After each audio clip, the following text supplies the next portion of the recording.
welcome everybody. We're really excited for our presentation today. We have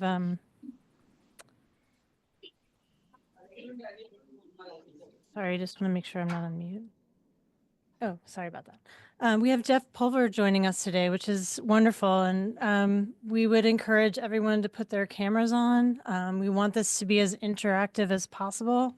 So feel free to ask questions as we go during our conversation today. I also just wanted to introduce myself briefly. I'm Susan Duarte. I'm a partner at Marashlian and Donahue, where I provide practical guidance on advertising, privacy, AI, and consumer protection matters. I am fortunate to work with a dedicated team of legal professionals with deep expertise in AI law, privacy, consumer protection, and regulatory frameworks. And so I just wanted to turn it over now to my wonderful colleague, Diana, so she can introduce herself. Thank you so much, Susan. Hello, everyone. My name is Diana James. I'm an attorney with Marashlian and Donahue, working with tech and telecom companies to help them navigate the ever-changing regulatory landscape. My passion is empowering those who make the world more interconnected and more accessible to succeed, mitigating their legal risks. And I'm happy to be here today and look forward to the meaningful conversation with all of you. Jeff? Hi, I'm Jeff Pulver. For those who don't know me, I've been around for a bit. I've been advocating for communication policy in this new world of VoIP and such for the last almost 30 years. And these days, I'm quite passionate about where AI is taking us. And to me, it's very important to understand how to navigate AI in the communication sector, because we're in this brave new world, and understanding what's possible and not possible and understanding those barriers, I think, is akin to creating policies that we need to know for ourselves for best practices, and then understand the issues that are now going to be challenges for the future to better understand. So thank you for having me. Grateful to be here. Thank you. I also have Joe Marion joining us today. Hi, everybody. Joe Marion here. I'm from the president of Cloud Communications Alliance. Want to welcome everybody, and I want to applaud Marashlian and Donahue for organizing these AI communications compliance classes with a focus on legal and regulatory. Cloud Communications Alliance is going to have an event in a couple weeks, April 14th to 16th in St. Pete, Florida. And we're also going to be talking a lot about AI compliance, but touching a little bit more on the focus on the opportunities that they're going to make for the communications industry. So I welcome everybody to try to join us in St. Pete. If you want to find out more about it, go to cloudcommunications.com/cc25. Thank you. Thank you, Joe. Oh, yeah, and the following week, I'm hosting Spring VCon, which a VCon is a new file format put out by the IETF about virtualized conversations. And let's just say there's a lot of AI conversations that will be taking place, and we also will be going deeper on the on that intersection of AI and communications at that conference. If you'd like to learn more, just go to vonevolution.com and follow the links. And I hope to see some of you join us in Hyannis at the on April 22nd. Thank you. So today, we're focusing on AI and communications and the issues dealing with compliance trends, risk management, and there's a lot going on here. And they're just wondering, for those of you that are here with us, if you can give some type of indication of how many of you work in telecom, work in call centers. Just curious, thumbs up if you could put a thumb up, because I think you'll find a lot of this information that's on the cutting edge very much affects how your businesses will be operating today and into the near future. Diana, you want to set the stage? Sure. Thank you so much, Jeff. So as we know, right now we're looking at the tension between the federal and state governments in terms of AI regulation. At the federal level, we have the executive order on AI that declared a deregulatory approach to AI. On the other hand, populous states like California and Colorado are filling the void with new AI-specific legislation. And we can see that state attorneys general are also coming forward saying that existing laws already apply to AI use cases, which is a very good reminder because strictly speaking, there's no such thing as AI law because it doesn't exist in the vacuum. There's always a use case involved, and more often than not, it's already regulated somehow. Does when you say AI and law, so could you just be a little more specific? I mean, there's lots of laws with communications, but the fact that how did AI, this whole issue come into the spotlight to begin with? Just because from my understanding, it came into the news from the robocalling, the fake robocalling, and I'm just curious. Now that we have your attention, all this great stuff that's happening, but is that the first time AI has come into the communication sector? Well, I think, it's older laws are still being applied in the AI space. We're seeing regulators who are telling us that it's not anything new, it's a new technology, but their laws still apply. And I think so what we're seeing is the Consumer Protection Act, like you identified, the robocalls, are from the TCPA. And we also are seeing state and federal wiretapping laws. They come up primarily in litigation. So we're being informed about this space just through litigation. Some other areas that where we see this is in state privacy laws and also a subset of biometric state privacy laws. And of course, there's AI specific laws and many AI legislation, so to speak, pending in many states right now. So that's I think, oh, sorry. that sounds like incredibly hard to navigate. I mean, so Yeah. like from your client's perspective, can you share, is there stuff that you could share about how your clients are using AI and the issues that they may be facing? Yeah, I just want to add before we get there that one of the things that is making this so challenging is that the older laws have not caught up to the technology. So we were talking a little bit earlier about the Telecom Act and how maybe it hasn't caught up, but they just don't contemplate AI, and so it's trying to read the tea leaves in some cases, but also apply the law to the new technology and trying to read as much as we can from regulators and enforcement actions to help guide our clients. And so when you try to read these tea leaves, is it something you're doing on a state level, a federal level? Like is there Yeah, any leading tea leaves to look at? we're looking at all the tea leaves. So we're closely monitoring the state space right now, mainly because the federal government's taking such a deregulatory approach. But there are, past cases that are informative in the federal space. And then we're just seeing a lot of states with legislation that's addressing these issues. So it helps us to know what they're thinking about. And then, of course, our friends, the attorneys general, they're always looking at these things. And so they're coming out with new enforcement actions that are giving us more information. What kind of authority do the states have to make these regulations? I mean, what's a chance that, I mean, us folks in the communications business, we always look for guidance from or direction from the FCC. What's a chance that somebody like the FCC is going to come along and tell the states, you have no right to do this, back down?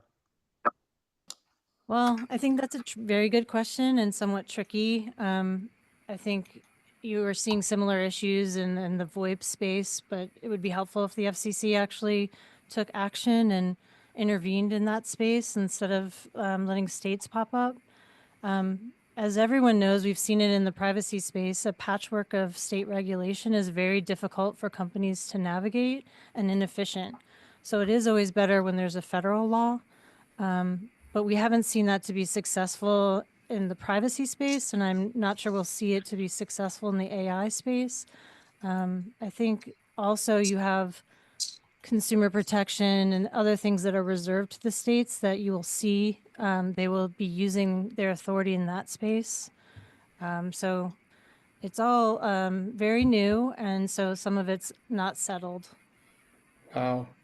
And in the call center space where I have some clients, I'm just curious specifically, what are some of the key legal issues for call centers today and with AI in call centers? Because for those of you on the call, you may be familiar with how easy it is these days to if somebody wants to be Joe here, it would take me 10 seconds and I could make phone calls in the voice of Joe and call out on behalf of his association when it's really me.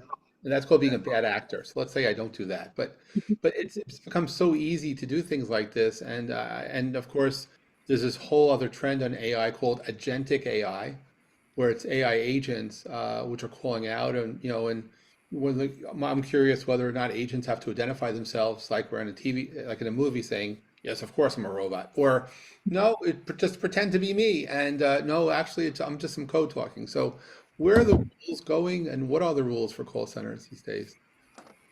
So to answer your question, I'd like to go over some of the use cases that we are seeing in customer service environments. So you can use AI to authenticate customers, to analyze customer interactions and emotions in real time, to provide human agents with quick prompts to adequately address the customer's need, or maybe escalate if necessary.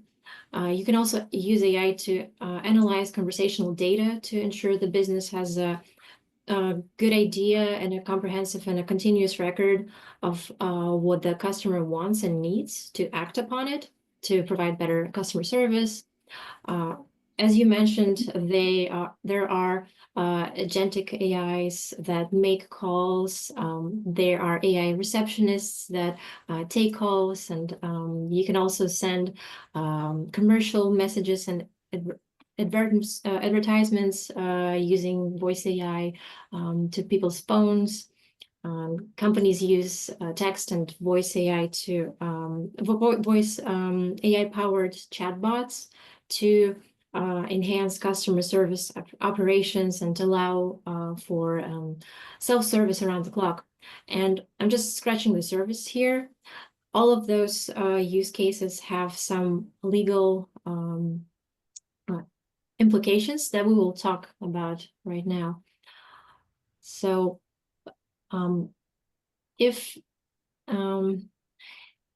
yes. So, but first, everybody in the audience, would you like to share if you already use outbound voice calls in your operations? Play with it. Put a thumbs up. Yeah, put a thumbs up in the chat if you're currently using outbound AI call tools. We're seeing some thumbs up. So we're thumbs down. We got a thumbs down. All right. Well, the numbers will probably go up in the future. I think the numbers are going to go up geometrically in the future, and this is also not just a U.S. thing. I think it's a global thing in terms of how companies around the world start using these technologies and how people. A lot of thumbs down here. I don't know. Well, there you go. But maybe I don't know if a thumbs down means you're just never going to do agentic AI, but wait till a relative calls you and you realize it's not your relative. Just wait. Jeff, I heard a use case at Enterprise Connect last week. To me, it was new, using AI on constant, not constant contact, on some of these social media things, and it's actually the robot initiating the call and the robot answering the call. LinkedIn, using AI to generate calls on LinkedIn. What was that? Go ahead, please. I'm sorry. Okay, Joe, please continue. No. What I was saying was I heard a use case last week at Enterprise Connect about using AI on LinkedIn to actually outbound to actually search for contacts and then respond to the contacts, and it's all AI before a human's even involved. Right. And it's only going to get scarier, and the delineation between what's normal and not normal is going to change too. But I do think that we're going to be entering into this era of how we communicate and the assumptions that are built within and where the rules are. And again, I think part of this is also to protect the consumers. It's just like if we're talking about financial securities, it's always about the Main Street investor and how the Main Street investor has to be protected. In our case here, we want to make sure that the average everyday person who answers the phone who's doing business isn't doesn't have things stolen from them. And how do we do this in a best practice way, and how do we scale this? And You'll find there's a lot of experimentation going on right now, and some of it is getting really good. The post-dial delays, it used to be that you could tell it was AI, it was slow, and it's getting much faster. And some of the AI now can actually detect your dialect. It knows where you're originally from, and it will speak to you in your voice, in not your voice, but it'll speak in a voice that it believes most likely you're going to understand the best. It's pretty amazing stuff. Pretty cool. Yeah, I and it's wonder if really some, cool. I Maybe, wonder if a lot of people say that they're not using outbound calls because they need some more legal direction in this. So, Susan, would you like to talk about yeah. No, thank you very much. And there's Yeah, so many and by good the way, voices. could you explain what TCPA stands for? Sure. So it's the Telephone Consumer Protection Act. We're going to have a quiz at the end, Thank so you. hopefully you'll remember. But to level set, AI generated voice are technologies that replicate human voices. So it may sound like Jeff calling you or Joe. We're seeing more and more companies that are using this technology and coming to us to ask how they could do that for outbound calls.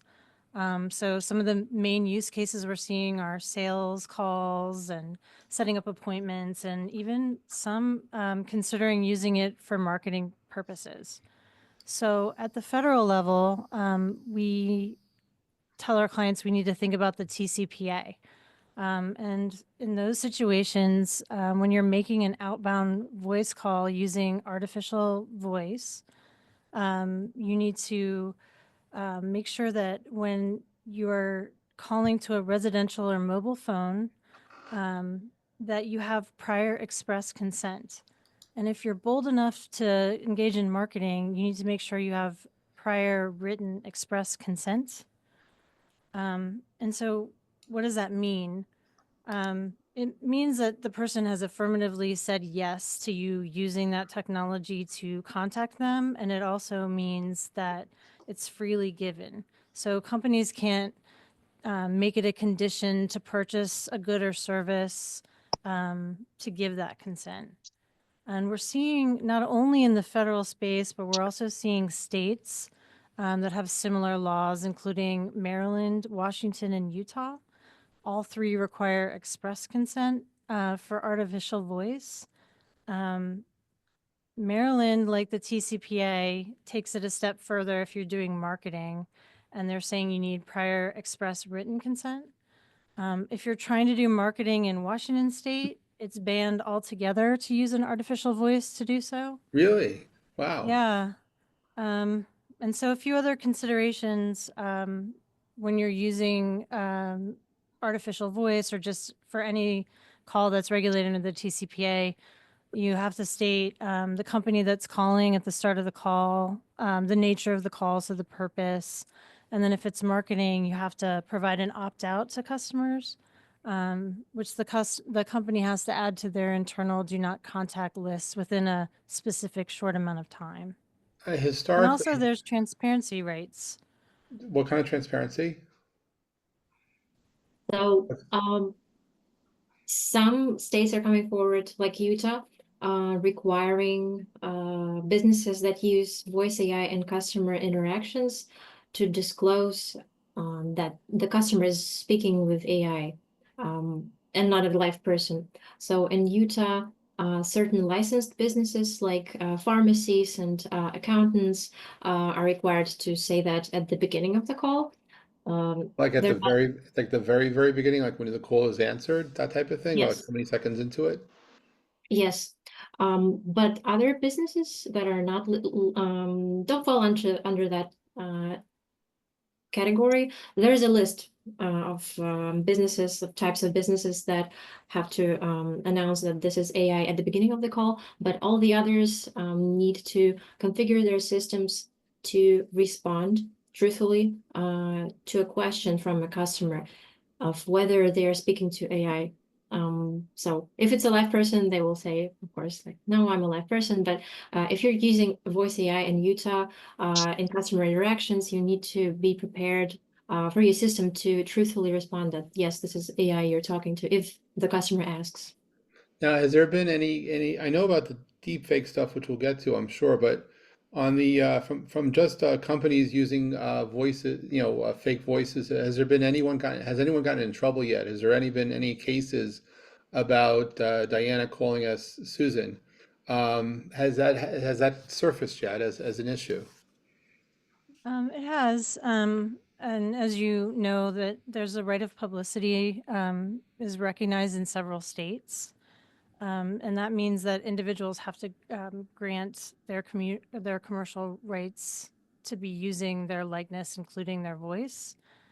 So some states like Tennessee, you can see, have the Ensuring Likeness, Voice, and Image Security Act, so the Elvis Act.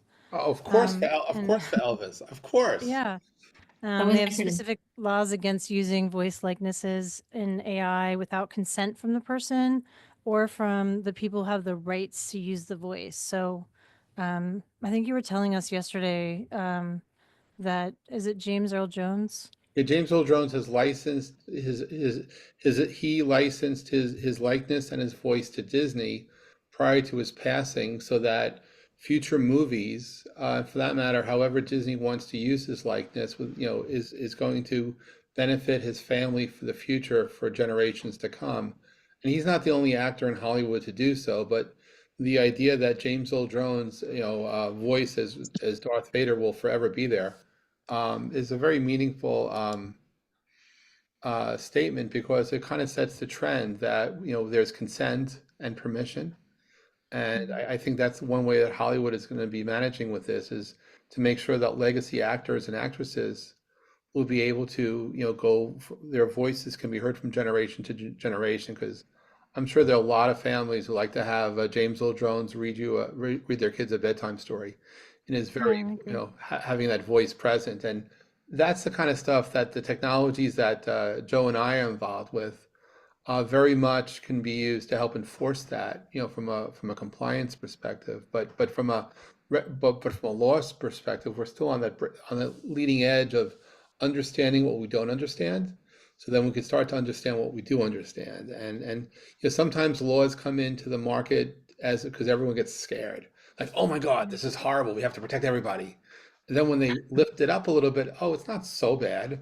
But pull things back is very difficult at times. So there's education of regulators is just as important as education to the market in terms of the capabilities of this emerging technology.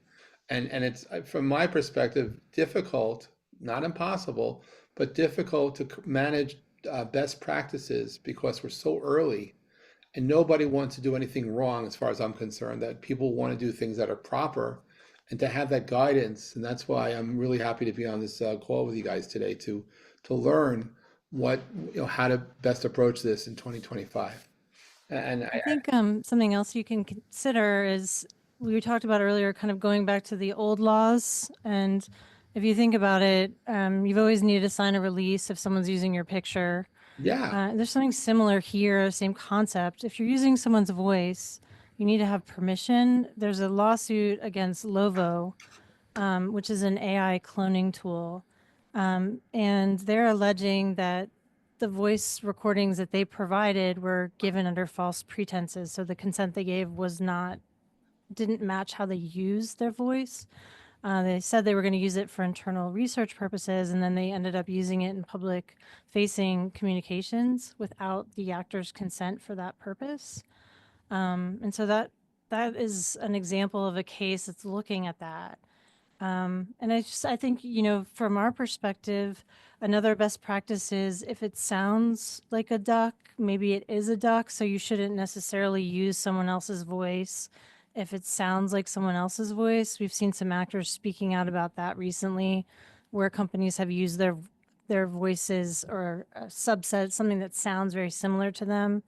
And they're complaining about that. So it's helpful that you get consent, and sometimes you might have to license to use that voice, especially if it's in a broader advertising campaign. there are a bunch of questions that came up in the chat. I just want to point to Jason's questions. He has a scenario he wanted to ask about. As someone who builds automations, he knows that there are webhooks that can be used as on-form submissions, so that when designing the forms, there's a description section. If the form descriptions clearly state by submitting this form, you agree to be contacted via email and phone. Does this count as written consent? He asked because he currently has a client who's asking for something similar to this, only for email though, and he could see this being applied to phone calls as well. So he's, should the tribunal, what is the answer? Any feeling on that? Okay. Do you think would a form, would his type of scenario, cover consent? There's a list of things that needs to be present in the consent language for it to be valid under the TCPA. Ah, okay. So, for example, there needs to be the consent form must somehow be tied to the person so that you can track down who that person was, who agreed, what their phone number is, and there needs to be some affirmative action for the express consent. If you're seeking consent for commercial communications, for example, and that can be achieved by like having the client, the customer tick the box, make some affirmative action. Okay. And there are some other requirements too. It gets a little detailed. Just to move this along a little bit, I remember the FCC making some noise about deepfakes last fall. Could you perhaps give us some light about what happened there? Absolutely. So first of all, there are a lot of laws on the books and bills in state and in state legislatures and in Congress that specifically outlaw political deepfakes. And relevant to your question, last year, a telecom provider, Lingo Telecom, settled with the FCC for $1 million because Lingo transmitted thousands of political deepfakes that impersonated Joe Biden and discouraged voter participation in New Hampshire primary. So there's also a lawsuit going on that was filed against the actual perpetrators and Lingo as well, and the parties are currently in settlement negotiations. And I wanted to share the recording of that robocall so that we know what we're talking about and see if you agree that it sounds like Joe Biden or not. Important that you save your vote for the November election. We'll need your help in electing Democrats up and down the ticket. Voting this Tuesday only enables the Republicans in their quest to elect Donald Trump again. What do Wow. you think? That's very much, I mean, I'm not a Biden expert, but that certainly sounds like a, oh my God, wow. So what should companies do about that, Susan? How do people, like, what is the best practice? Other than not to impersonate people in power, are there ways that we can use voices, but not in that extreme case? Yeah, I mean, I think we talked a little bit about how you need to have consent from the individual. There's also another category. So when I contact my bank, they've done some work with me to capture my voice, and they use it as a way to authenticate. And it's called a voice print. And so they can look at, different aspects of my voice, like inflection and things of that nature. These voice prints are considered biometric data, so they're governed by state privacy laws. We're seeing them in Illinois, Washington, and Texas. And again, they require notice and written consent. So I know that for me, I had to provide all that through my banking app. And it was a very specific process that I had to sign. And I think we're seeing this being used more and more as part of a multi-authentication type practice, especially in the financial space. Another thing that just to be mindful of is if you have someone's voice, there's some states where you can't use voice analytics to determine if they're being truthful or not. So if they're calling for a refund, you can't use AI voice to detect the state of mind. In California, that's one of the states where that's not allowed. So there's ways to do it. There's ways to use voice prints. We can follow this biometric guidance. It's a best practice. Diana, is there anything else you can think about? Yes, thank you, Susan. Another thing that comes to mind with regard to voice analytics is things that you can pick up from a person's voice. So, for example, if imagine that you know nothing about me, you only hear my voice. What can you tell about me? Who am I? What is specific about my voice? So you can drop it in the comments or you can say it out loud. Hmm. Do I sound like a man? Probably not. Oh, yes, there are moods that you can pick up. You could, oh wow. No, a very average voice, I know. But anyway, you can probably tell that you, yes, obviously from the Bronx. I like that one because you can tell by the accent Here I thought you were from or the Brooklyn. problem. Oh, Okay. thank you. People say that I sound Minnesotan sometimes. I don't know why. Any case, if there's an accent, I have an accent. You can determine that I probably have a certain national origin that may be different. Like I was born in Russia. Um, you can determine the race from the accent sometimes, or you can hear that a person has a speech disability or a hearing disability. You can understand that a person is like what gender they might be, what age they might be, and based on that, so that brings us to protected characteristics and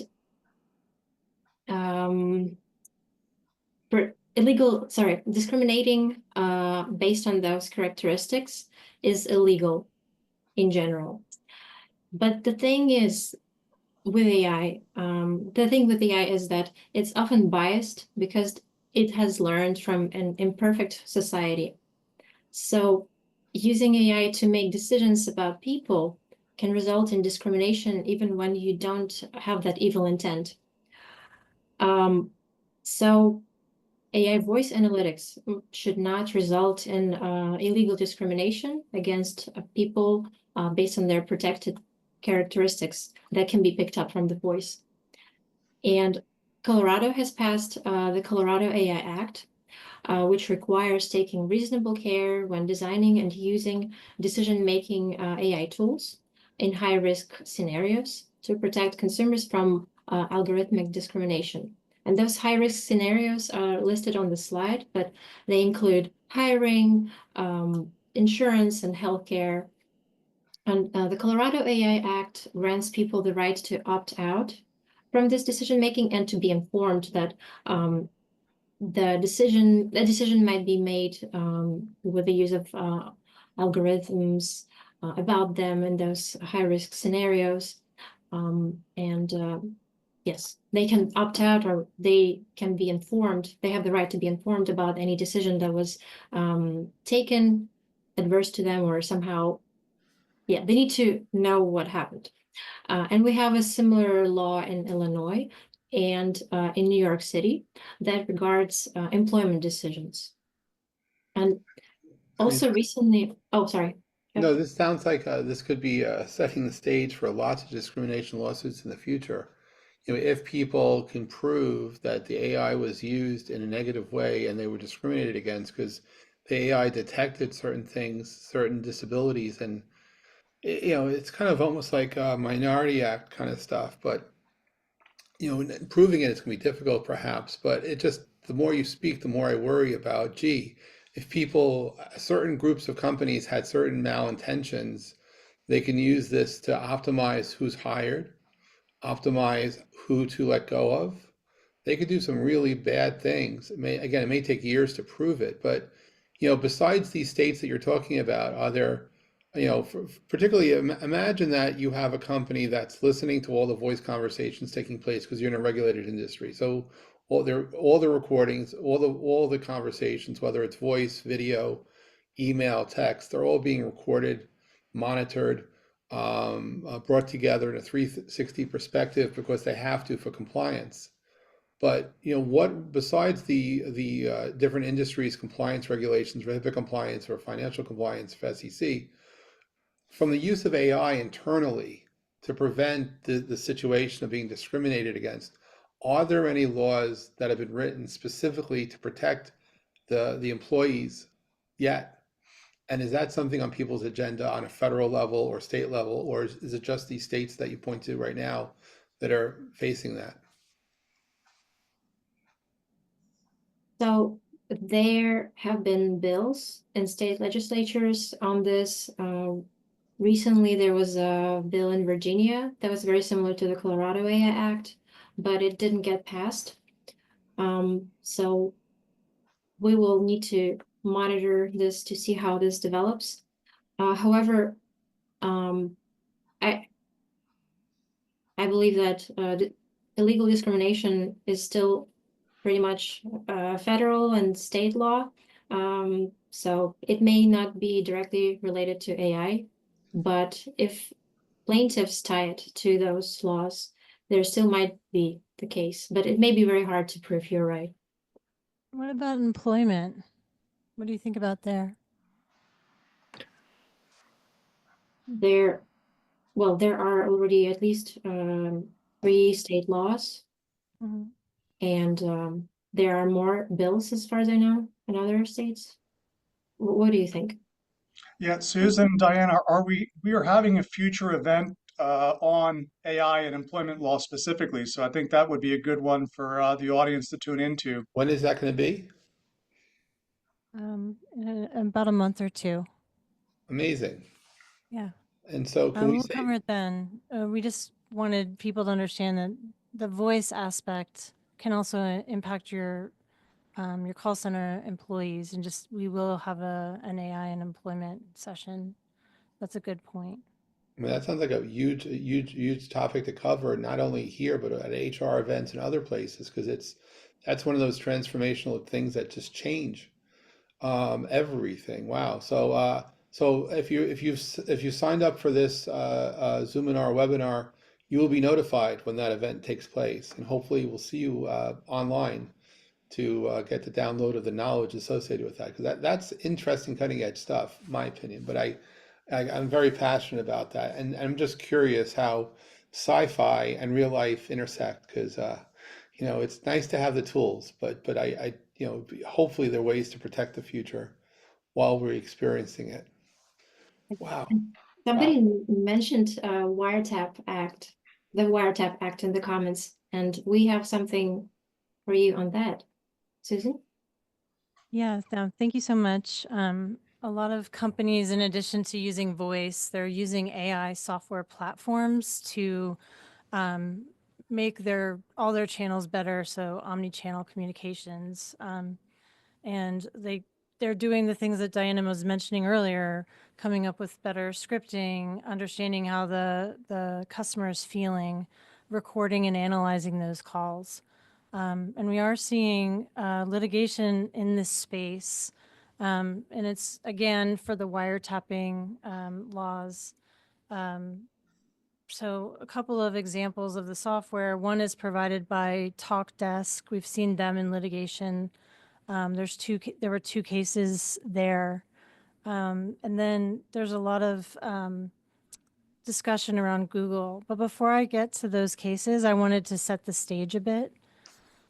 So you've probably heard the prompt at the start of calls when you call in, and it says, this call is being recorded for quality control purposes. This is because in certain states, as you see on the slide, there are 2-party consent states. So all parties to the call have to consent. What is a two-party consent? What does that mean versus one-party consent or consent? Like, Right. what does consent mean? What is two-party consent? And then is there any other type of consent? So, sure. So in the 1-party consent, if I'm making the call, I'm consenting to the call. So that requirement is met. You don't need, if I'm calling you, Jeff, I don't need your consent. But if we're in California, I do need your consent to be recorded. So I will need an audible yes. so that customers understand that that is something that's being monitored and recorded. It's being taken a step further, though, with the new technology. So the way that it used to work, and you see this old tape recorder as our visual, the way that that was viewed is if I was a third party and I was providing that tape recorder, I was viewed as an extension of the company. So I'm an extension of Marashlian and Donahue, for example. But now AI is really taking a much more interactive role. So the Google and TalkDesk applications like we talked about, they're acting a little bit more like people. So plaintiffs have they're looking at this and they're alleging that AI software applications are not just this extension, but they're an active third-party participant because the AI vendor can use the communication for their own purposes, like machine learning, training their models. And they argue that the customer service representative has to notify the customer that AI voice is also being used in addition to that recording disclosure. Otherwise, if that consumer doesn't consent, the AI vendor is an undisclosed eavesdropper. Nobody wants to be an undisclosed eavesdropper. Ooh, it sounds very Those would be in nefarious. violation of the California Invasion of Privacy Act is where we're seeing most cases, CIPA, but other wiretapping laws are also being invoked. And I know we provided a summary of where you can find class actions. If you search for wiretap or you search for CIPA, you'll find an abundance of these cases. I just looked the other day over the weekend, and as of March, there were over 1,800 filed on these Wow. sorts of issues, not just AI, but just on wiretapping in general. There's other uses, and we'll probably talk about that later in the Masterclass series. But I was mentioning Patagonia and Legal Shield were sued for using this type of technology. Those cases were dismissed, so we think they were likely settled. There's also been a case against Home Depot using Google's platform, which was also dismissed. Verizon was also sued for using Google's platform, but interestingly, the plaintiff lost in that case because there's an exception for telephone companies using third-party technologies under the CIPA. So that was something to be keeping in mind if you're a telecom company. Most recently, just this month, Google lost a motion to dismiss. They were claiming that this service that they were providing was just an extension of the company, like the tape recorder we're seeing.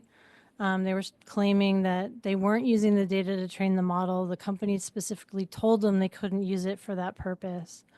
The court didn't really buy that argument, and they said that having the capability to use the data, even if you don't use it, is enough to be a potential CIPA violation. So it's really interesting on how you're dealing with your vendors and how you're setting those requirements up.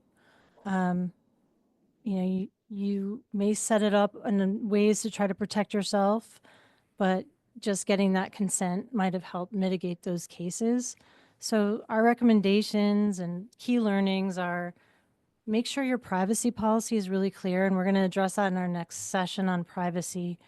But also make sure that you're sharing with customers that not only are you recording their calls, but you're using a third-party AI software to help and assist with those calls. And I think that pretty much covers what's happening in our call centers and the best practices. I mean, there's a bunch of questions about consent in the chat. I just want to just jump to them quickly. And one is from John. If he's calling from a one-party consent state to a two-party consent state, and he has no presence in the two-party state, does he need to inform them that the call is being recorded? If it's coming in from a customer in that state, yes. So this person, John, is calling from a one-party consent state, and he's calling into a two-party consent state. No. And he has no presence in that, so he doesn't have to disclose anything.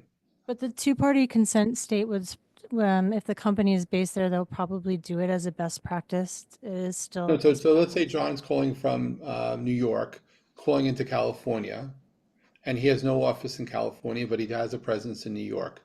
If you go from a one consent state, dialing into a two-party consent state, he doesn't necessarily have to give tell them that he's recording. Is that correct? I mean, that's right. I'm going to give a lawyer answer of it depends, because if Fair it's enough. filed in California, you're going to want that two-party Uh, consent. And if it's filed in New York, you're not going to need it. But it's always, as someone said in the chat, most restrictive is usually the best practice. No, I So, like that. It depends, covers everything. yeah. Just jumping, and with voice, is there an open question about how often you need to ask? Is it just once? Is it every 5 minutes? I mean, call centers like call Delta Airlines and they just say, hey, this call is being recorded for quality assurance purposes. There's no way to opt out of that right now. So when you announce it, is it only once, or is there a or should you be telling people, remind them along the way? I mean, I think once is sufficient for that particular call. The option would be for the customer to hang up and try to call back and get to a live person, or to use a chat. But again, all of those are probably going to be recorded. So it is very difficult for consumers to opt out, which is a quandary. We'll cover some of the things you can do about your personal data and the AI and data privacy session, maybe requesting that the company delete it. All right, great. I mean, I want to just finish the content I know we need to cover and by the way, audience, thank you for engaging and leaving those questions in the chat. We'll be getting back to you, some of those questions after the event is over as well, just so we can pull this in. So Susan, you mentioned that, companies using AI to enhance customers' digital journey, but, how are they doing that besides what you've spoken about? Is there, you have other use cases of how people the companies are using AI to enhance customers in a positive way? Yeah, Diana's going to talk a little bit about it, but definitely in the digital space, we're definitely seeing more AI tools being used for tracking technologies. And then you're also just seeing the chatbots, so the little thing that pops up at the bottom of your screen. Many of those things are using AI solutions. Oh, before we jump, a friend from New Zealand tapped in here. Are there any rules that apply to internationally or originated calls for consent that you're aware of? I'm not aware of them, but we will follow up in an email afterwards just to answer that question directly. This is my favorite use case for chatbots and AI. Diana, could you please explain the case? Sure. So a lot of companies are using voice and textual AI chatbots that are generative AI powered to enhance customer experiences and allow for self-help. And we all know that generative AI bots hallucinate, like generative AI in general. And we've seen a case in Canada where Air Canada's website chatbot gave wrong advice to a customer, and the customer relied on it, and it had to do with a lower fee than it actually that was actually the case. Wait, so hallucination, it hallucinated. Yes, it gave some wrong advice that was Mm. not derived from the terms of use or from the company's website or anything. And Air Canada didn't honor that bad advice when the customer came to them and said, "Oh, I thought the fee was lower or something." And then the customer went to court, and the tribunal found that Air Canada was liable for negligent representation and had to act upon that bad advice that the chatbot gave. And we know that the laws are similar in the US on this, on negligent misrepresentation, and the same may happen here. So if your chatbot gives hallucinates a bad advice and the customer reasonably relies on it to their detriment, you or your company will likely have to act upon that advice and assume that it was correct. That's very important, and there are some ways to mitigate this situation, the risks that come with Gen AI chatbots hallucinating, and one of them is to clearly disclaim the liability for chatbots' wrong advice. you should put a little line of text saying that this is generative AI, or somehow else state that it might not always give correct advice, and please refer to the linked terms of use or this web page. Also, when speaking about voice chatbots, so self-help generative AI powered voice calls, switch to a live person in tricky situations. For example, if certain keywords are triggered, or the bot senses a certain mood change in the customer, it's better to switch to a live person to just mitigate that situation and ensure that everything is taken care of properly, not taking risks with hallucinations there. And also, if you can, use other technical guardrails, such as less creative modes. I know that several generative AI chatbots even have that.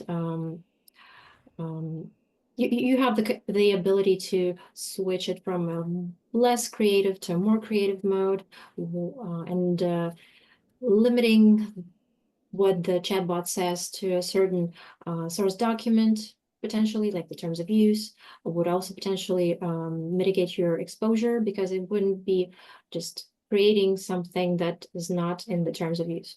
So if possible, use that. Wow. So there's a lot going on here. We covered a lot of ground today.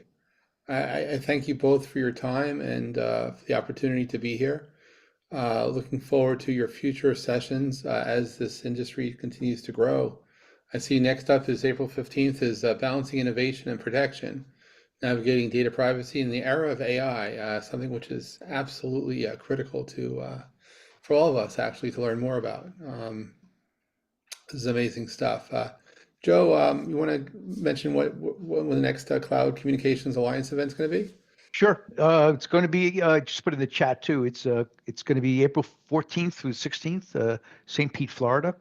Cloud Connections. Going to be a great show. Got a lot of really good topics there. So, and by the way, on that Air Canada thing, is that going to be relevant when they become the 51st state? No politics, but maybe. Anyway, if we have, and if you're interested, I'm also covering stuff the following week in Hyannis at Spring 25 VCon, and some of these conversations literally will be taking place there. Questions. Okay, so we have an entire bunch of questions here in the chat. We just have a few minutes left. I first want to say thank you to everyone, and hats off to Jonathan Marashlian for conceiving this, bringing us all together, and giving us a chance to be present. So thank you, Jonathan, for that. And before I look for questions, because we have plenty of them, is there any topic, Diana or Susan, is there anything you wanted to cover that we jumped over that we have a couple of minutes left just to cover, just to jump into? Is there anything you feel like we need to do, or are we good? I'm good. I'm good. Yeah, Jeff, you didn't ask me, so I'll just chime in because that's what I Let's do hear it. around. Please, go ahead. So I think a lot of the questions that have been presented, they, are things that we are hearing a lot of from our clients, which is, well, what do we do? What law applies? What's the regulation? And I think one thing bears mentioning, there were 750 pieces of legislation proposed by the states all of last year, and there have been 750 or more pieces of legislation, promulgated throughout the states in the first quarter of this year alone. The laws are being proposed. I'm not even going to say they're being written. There are thousands of legacy laws and regulations that are being applied by plaintiffs' attorneys, by attorneys general, by businesses trying to come up with best practices. So what does it boil down to at this, at this stage, where the technology is so new, the laws are, as Susan said at the outset, at the very beginning stages of trying to catch up to the technology, and you have forces that are pushing back on laws and regulations because you want to allow the technology to gestate and to evolve. What can lawyers do? What can we do to help clients? A ton of what we do is risk management. It's no different than what we've been doing for 3 decades at our firm, working with clients in the technology space with communications technologies. The laws are a bit more black and white, but if anybody's had any experience with the Universal Service Fund program over the past 20 years, you'd understand that there is pardon of French, but there's a shit ton of gray area. And so we navigate the gray area on behalf of our clients. And coming up with, your AI use policy, your AI governance policy, really is something that takes into consideration all of the unique aspects of your business, your unique temperament. How aggressive are you? How important is the adoption of the AI in your business? You have to weigh the pros and cons, the costs and benefits, and come up with what's best for your company. There is no black and white binary options at this point. And so that's what lawyers do, is in uncertain environments, we try to give you some guidance. We give you the parameters. And we work with our clients on an individual case-by-case basis to come up with solutions that work best for you. Well, thank you. I think that's a great way to end this. And Jonathan, thanks for launching this series. Susan and Diana, I hope to see you guys again. I know I'll be seeing Diana. I'll be seeing you in Hyannis, and Joe, I hope to see you in St. Pete. I wish you a great, successful event coming up. And Jonathan, thanks for having us today. Thank you so much, Jeff. Thank you, everybody. Thanks, Jeff. Thank you all.